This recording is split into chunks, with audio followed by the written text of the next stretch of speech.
पहाड़ों में बसे गांव की अपनी एक अलग ही बात होती है। कुछ में आपको सुकून मिलता है तो कुछ में सदियों पुराने राज दफन होते हैं। आज की कहानी एक ऐसे गांव की है जिसके बारे में कहा जाता था कि वहां रात होते ही परछाइयां इंसानों का साथ छोड़ देती हैं। वो दीवारों पर जिंदा हो जाती हैं, अपने मालिकों से आज़ाद होकर खामोशी से नाचती थी। ये कहानी है आरव की, कोई 20-22 साल का लड़का जिसे अपनी साइंस की पढ़ाई पर बहुत घमंड था। भूत प्रेत, श्राप और देवताओं की कहानियों को वो पुरानी सोच कहकर मजाक उड़ाता था। उसकी दुनिया चलती थी लॉजिक और सबूतों पर, और जो चीज़ इन दोनों पैमानों पर खड़ी ना उतरे वो उसके लिए सिर्फ एक वहम थी। एक रात आरव अपने दोस्तों के साथ कैंप फायर के पास बैठा था। लकड़ियों के चटकने की आवाज़ों के बीच बातों का दौर चल रहा था। तभी उसके दोस्त कबीर ने उस गांव का जिक्र छेड़ दिया और बोला, तुमने रुद्रगढ़ के बारे में सुना है? कबीर ने थोड़ी रहस्यमयी आवाज़ में पूछा। कहते हैं वहाँ सूरज ढलते ही लोगों की परछाइयाँ उनके जिस्म से अलग हो जाती हैं, क्योंकि गांव पर किसी देवता का श्राप है। ये सुनते ही आरव जोर से हंस पड़ा। क्या बकवास है, परछाइयाँ तो बस रोशनी का खेल है, वो जिस्म से कैसे अलग हो सकती हैं? तुम लोग 21वीं सदी में भी ऐसी बातों पर यकीन करते हो? उसकी बात सुनकर दोस्त चुप हो गए। आरव का घमंड अक्सर उनकी बोलती बंद कर देता था। अपनी जीत महसूस करते हुए आरव ने कहा, मैं उस गांव जाऊंगा, मैं वहां रात गुजारूंगा और तुम सबके इस अंधविश्वास का पर्दाफाश करूंगा। मैं साबित करके दूंगा कि ये सिर्फ मन का वहम है। दोस्तों ने उसे बहुत समझाया, गांव के बारे में चेताया, लेकिन आरव पर कोई असर नहीं हुआ। उसके लिए तो बस ये एक चैलेंज था, अपने घमंड को और मजबूत करने का बस एक मौका। अगले दिन आरव ने बैग पैक किया और बाइक उठाकर रुद्रगढ़ की ओर निकल पड़ा। शहर की भीड़ को पीछे छोड़कर वो पहाड़ी रास्तों पर बढ़ता गया। जैसे जैसे वो मंजिल के करीब पहुंच रहा था, नज़ारा बदल रहा था। हरे भरे पेड़ सूखे और टेढ़े मेढ़े लग रहे थे। हवा में एक अजीब सी खामोशी थी, ऐसी खामोशी जो सुकून नहीं बल्कि बेचैनी दे रही थी। पंछियों की आवाज़ तक नहीं आ रही थी, मानो पूरा इलाका किसी अनजाने डर के साए में जी रहा है। शाम ढलने से ठीक पहले वो रुद्रगढ़ पहुंचा। गांव का नाम एक पुराने टूटे हुए लकड़ी के बोर्ड पर लिखा था। गांव में पहला कदम रखते ही उसे लगा कि वो किसी दूसरी दुनिया में आ गया है। अजीब सी चुप्पी। घर तो थे पर उनमें जिंदगी का कोई एहसास नहीं था। कुछ दरवाजे बंद थे तो कुछ की खिड़कियां ऐसे खुली थी मानो कोई अंदर से उसे ही घूर रहा है। उसे एक पुराना 2 मंजिला मकान दिखा। वो शायद कभी धर्मशाला रही होगी। उसने वहीं रात गुजारने का सोचा। बाइक खड़ी की और अंदर चला गया और देखा हर तरफ धूल और जाले थे। उसने एक कमरे में अपना सामान रखा और खिड़की से बाहर झांका। सूरज पहाड़ों के पीछे लगभग डूब चुका था और आसमान में नारंगी और बैंगनी रंग फैल गए थे। उस खूबसूरती में भी एक अजीब सा डर छुपा हुआ था। जैसे ही रोशनी की आखिरी किरण भी गायब हुई और अंधेरे ने गांव को निगल लिया, वो हुआ जिसका आरव को इंतजार था। उसने अपनी लालटेन जलाई और कमरे के बीच में रख दी। रोशनी से उसकी परछाई ठीक उसके पीछे दीवार पर बन गई। वो इंतजार करने लगा। कुछ देर तक कुछ भी नहीं हुआ। आरव मनी मन मुस्कुराया, देखा सब झूठ था। तभी उसकी नज़र खिड़की के बाहर एक घर की दीवार पर पड़ी। उस घर के अंदर से लालटेन की हल्की रोशनी आ रही थी। दीवार पर एक परछाई दिख रही थी। अचानक वो परछाई हिली। परछाई ने अपने हाथ उठाए, जबकि घर के अंदर कोई हिलता हुआ नहीं दिखा। फिर वो परछाई दीवार पर ऐसे अलग हुई जैसे कोई गीला पोस्टर उखाड़ रहा हो। वो एक काली बेआवाज आकृति की तरह हवा में तैरने लगी और बगल की दीवार पर जाकर चिपक गई। आरव ने अपनी आंखें मली। उसे लगा शायद उसकी आंखों को कोई धोखा हुआ है या हवा से लालटेन हिल रही होगी। उसने ध्यान से अपनी परछाई को देखा। वो अभी भी वैसी ही थी, उसकी हर हरकत की नकल कर रही थी। उसने राहत की सांस ली। ये पक्का कोई ऑप्टिकल इल्यूजन है, उसने खुद से कहा।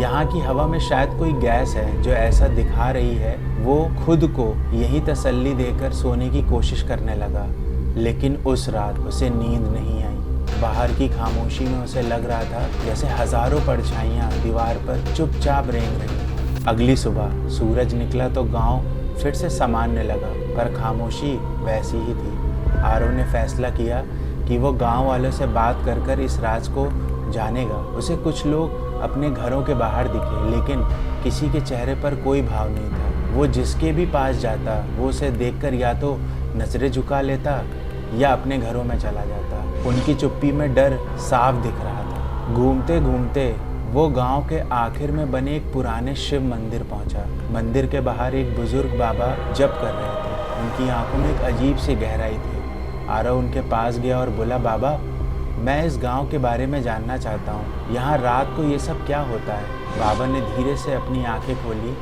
आरव को सिर से पैर तक ऐसे देखा मानो घमंड के आर पार देख रहे हो। शहर से आए हो? बाबा ने शांत लेकिन मजबूत आवाज में कहा। तुम्हारी आंखों में सवाल है लेकिन यकीन नहीं। आरव थोड़ा चिड़चिड़ाया। उसने फिर बोला, मैं इन अंधविश्वासों को नहीं मानता। भला परछाई जिस्म से कैसे अलग हो सकती है? बाबा हल्के से मुस्कुराए। ये अंधविश्वास नहीं, एक चेतावनी है। ये गांव भगवान शिव का मौन का प्रतीक है। सदियों पहले यहाँ के लोग बहुत घमंडी थे। अपनी बातों से एक दूसरे का अपमान करते थे। वो भूल गए थे कि खामोशी में कितनी ताकत होती है। तब भगवान शिव ने उन्हें ये सबक सिखाने के लिए अपना मौन क्रोध दिखाया। उन्होंने कहा, जिस आवाज़ पर तुम्हें इतना घमंड है, मैं उसे नहीं तुम्हारी पहचान को ही तुमसे छीन लूँगा। उस दिन से रात होते ही हर इंसान की परछाई जो उसकी पहचान है उसका साथ छोड़ देती है। ये हमें याद दिलाता है कि असल में हम कितने खोखले हैं। बाबा ने आगे कहा, परछाइयाँ किसी को नुकसान नहीं पहुँचाती, वो बस अपनी आज़ादी का जश्न मनाती हैं। लेकिन अगर कोई घमंड और अविश्वास लेकर यहाँ आता है तो उसकी परछाई हमेशा के लिए उसकी दुश्मन बन जाती है। आरव बाबा की बातें तो सुन रहा था लेकिन उसका वैज्ञानिक दिमाग उसे मानने को तैयार नहीं था। उसे लगा कि ये बस कहानी का और डरावना बनाने का एक तरीका है। एक तरफ था साइंस का लॉजिक और दूसरी तरफ एक ऐसी हकीकत जो आंखों के सामने थी। आरव की तरह ही हम भी अक्सर उन चीज़ों को नकार देते हैं जिन्हें हम समझ नहीं पाते। आपको क्या लगता है, क्या आरव को बाबा की बात सुनकर वापस लौट जाना चाहिए था या उसका घमंड उसे एक और रात रुकने पर मजबूर करेगा? अपनी राय नीचे कमेंट में ज़रूर बताएं और अगर कहानी आपको पसंद आ रही है तो वीडियो को लाइक करना मत भूलिएगा। बाबा की बातों ने आरव के मन में एक बेचैनी तो पैदा कर दी थी लेकिन उसका घमंड अभी भी उस पर हावी था। उसने एक और रात रुकने का फैसला किया, ये साबित करने के लिए कि बाबा की कहानी सिर्फ एक कहानी है। उस रात जब अंधेरा हुआ तो आरव ने फिर लालटेन जलाई, लेकिन आज कुछ अलग था। हवा ज़्यादा ठंडी थी और खामोशी पहले से ज़्यादा चुभ रही थी। उसने दीवार पर अपनी परछाई को देखा, वो अभी भी वहीं थी। उसने अपना दाहिना हाथ उठाया, परछाई ने भी अपना दाहिना हाथ उठाया। सब नॉर्मल था, सब ठीक है। वो धीरे से बोला, लेकिन तभी उसने अपना हाथ नीचे कर लिया, पर उसकी परछाई का हाथ कुछ पल के लिए हवा में ही उठा रहा और फिर धीरे से नीचे आया। आरव का दिल जोर से धड़कने लगा। उसने फिर कोशिश की। वो तेजी से कमरे में घूमा लेकिन उसकी परछाई धीमी गति से चल रही थी, जैसे वो जानबूझकर उसकी नकल करना चाहती हो। फिर वो अचानक रुक गया, लेकिन उसकी परछाई चलती रही और दीवार के कोने में जाकर खड़ी हो गई, उसे घूरते हुए। अब आरव का डर हकीकत बन रहा था। ये कोई ऑप्टिकल इल्यूजन नहीं था। उसकी अपनी परछाई, उसकी अपनी पहचान अब उसके काबू से बाहर थी। वो परछाई अब सिर्फ काला धब्बा नहीं थी, वो एक जिंदा चीज़ लग रही थी। उसने अपना सिर हिलाया, परछाई ने भी अपना सिर हिलाया, लेकिन ऐसे जैसे मजाक उड़ा रही हो। आरव को लगा जैसे वो परछाई मुस्कुरा रही है और उसकी बेबसी पर हंस रही है। आरव का पूरा शरीर कांप रहा था। वो उस कमरे से, उस गांव से भागना चाहता था। वो दरवाजे की तरफ दौड़ा, लेकिन तभी उसकी परछाई बिजली की तेजी से दीवार पर रेंगती हुई और दरवाजे के ठीक ऊपर आकर खड़ी हो गई, उसका रास्ता रोककर। आरव चीखना चाहता था, मदद के लिए चिल्लाना चाहता था, लेकिन उसके गले से आवाज़ ही नहीं निकली। ऐसा लगा जैसे किसी ने उसकी आवाज़ छीन ली हो। वो मुंह तो खोल रहा था पर एक खामोश चीख निकल रही थी। उसे बाबा की वो बात याद आई, शिव के मौन का क्रोध। तभी वो परछाई दीवार से अलग होने लगी। वो काली चपटी सी आकृति अब एक 3D रूप ले रही थी। वो बिल्कुल आरव जैसी दिख रही थी, पर उसकी आंखें नहीं थी, सिर्फ 2 काले गहरे गड्ढे थे। वो हवा में तैरती हुई आरव के करीब आने लगी। आरव पीछे हटता गया जब तक कि उसकी पीठ दीवार से न लग गई। अब भागने का कोई रास्ता नहीं था। वो काली आकृति उसके ठीक सामने आकर रुकी। उसने अपना हाथ बढ़ाया और जैसे ही उसने आरव के सीने को छुआ, आरव को लगा कि उसकी सारी एनर्जी, उसका सारा वजूद खींच रहा है। उसका घमंड, उसका लॉजिक, उसकी साइंस, सब कुछ उस काले साए में समा रहा था। वो लड़ना चाहता था पर उसके अंदर कोई ताकत नहीं बची थी। उसकी आंखें बंद होने लगी और वो जमीन पर गिर गया। जब कई दिनों तक आरव वापस नहीं लौटा तो उसके दोस्त घबरा गए। उन्होंने पुलिस को खबर दी और एक खोज टीम रुद्रगढ़ भेजी गई। कई घंटों की तलाश के बाद उन्होंने आरव को उसी पुरानी धर्मशाला के कमरे में ढूंढ निकाला। वो जिंदा था पर अब वो आरव नहीं था, वो बस एक जीता जागता शरीर था। उसकी आंखें खुली थी पर किसी को देखती नहीं थी। वो चुपचाप एक कोने में बैठा था। चेहरे पर कोई भाव नहीं था, ना डर, ना खुशी, ना घमंड। वो बस एक खाली बर्तन जैसा था।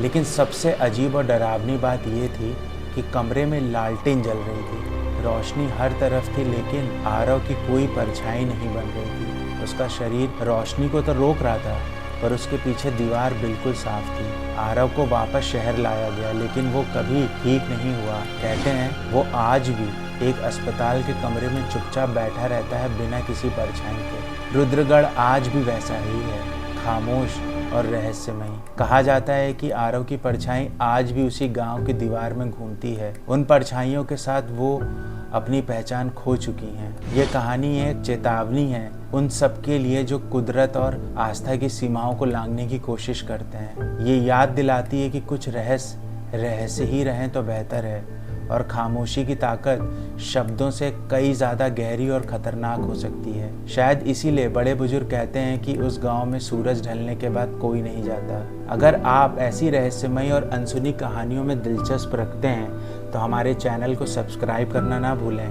बेल आइकन ज़रूर दबाएं ताकि आपसे कोई भी कहानी मिस ना हो। इस वीडियो को अपने दोस्तों के साथ शेयर करें जो ऐसी कहानियों के शौकीन हैं। हम मिलते हैं आपसे अगली कहानी में, तब तक अपनी परछाई पर नज़र रखिएगा।